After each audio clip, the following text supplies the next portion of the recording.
नमस्कार, दीप्स किचन मराठीमध्ये मी दीपाली आपलं मनापासून स्वागत करते। चला तर मग आजच्या आपल्या रेसिपीला सुरुवात करूया। टोमॅटो पुलाव करण्यासाठी मी इथे 1.5 कप बासमती राईस घेतलेला आहे। 2 मोठे टोमॅटो मी कट करून घेणार आहे। एक मोठा कांदा मी कट करून घेणार आहे। 2 हिरव्या मिरच्या घेतलेल्या आहेत।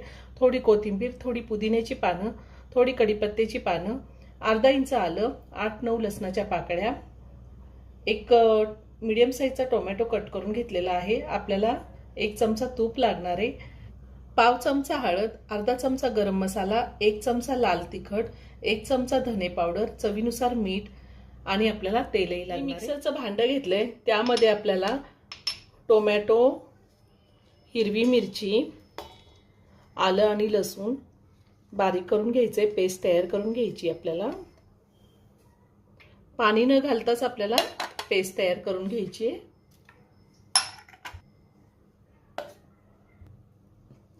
टोमॅटो, आलं, लसूण आणि हिरव्या मिरचीची मी पेस्ट तयार करून घेतलेली आहे। मी गॅसवर कुकर ठेवलाय। कुकरमध्ये 2 चमचे तेल घातले, त्यातच 1 चमचा साजूक तूप घातले। मी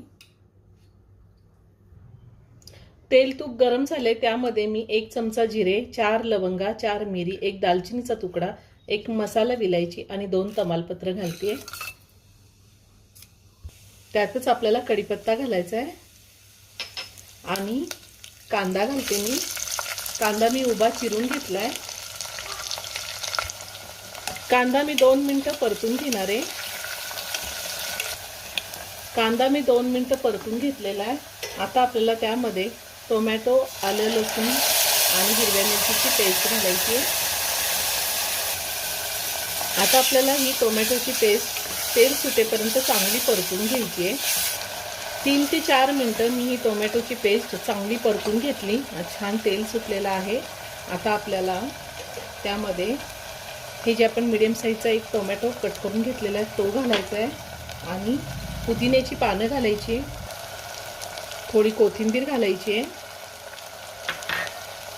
आणि पुन्हा सगळं व्यवस्थित मिक्स करून घ्यायचंय। आता आपण पावडर मसाले घालूया। हळद, गरम मसाला पावडर, लाल तिखट, तिखटाचं प्रमाण तुम्ही तुमच्या आवडीनुसार कमी किंवा जास्त घेऊ शकता, धने पावडर। आता हे सगळं व्यवस्थित मिक्स करून घेऊया।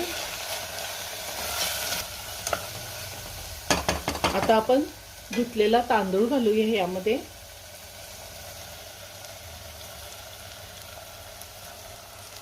तांदूळ आपण 2 मिनिटं चांगला परतून घेऊया। जोपर्यंत तांदूळ परतून होतोय तोपर्यंत मी साईडच्या गॅसवर 2.25 कप पाणी गरम करायला ठेवले। मी 1.5 कप राईस घेतलेला आहे, त्यासाठी 2.25 कप पाणी गरम करायला ठेवलेले। आपल्याला गरम पाणीच वापरायचे। राईस मी 2 मिनिटं चांगला परतून घेतलेला आहे। आता आपल्याला त्यामध्ये पाणी घालायचे। मी पाणी घालतेय, चवीनुसार मीठ घालूयात आणि पुन्हा सगळं व्यवस्थित मिक्स करून घेऊयात। आता एक उकळी आल्यावर मी कुकरचं झाकण लावून घेणार आहे।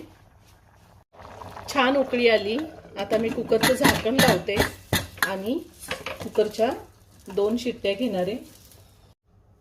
2 शिट्ट्या झालेल्या आहेत, कुकरही थंड झालाय। आता मी झाकण काढते। आपला टोमॅटो पुलाव तयार करून झालेला आहे। वरतून थोडी कोथिंबीर घालूया। टोमॅटो पुलाव मी एका प्लेटमध्ये काढून घेते। खूप छान झालाय। तयार झाला टोमॅटो पुलाव। आपण हा टोमॅटो पुलाव कोशिंबीर सोबत, पापड किंवा लोणचं कशासोबतही खाऊ शकतो। खूप छान होतो। व्हिडिओ जर आवडला असेल तर व्हिडिओला लाईक आणि शेअर करायला विसरू नका। रेसिपी आवडली असेल तर कमेंट करून नक्की कळवा। पुन्हा भेटूया अशाच एका छानशा साध्या आणि सोप्या रेसिपी बरोबर। धन्यवाद।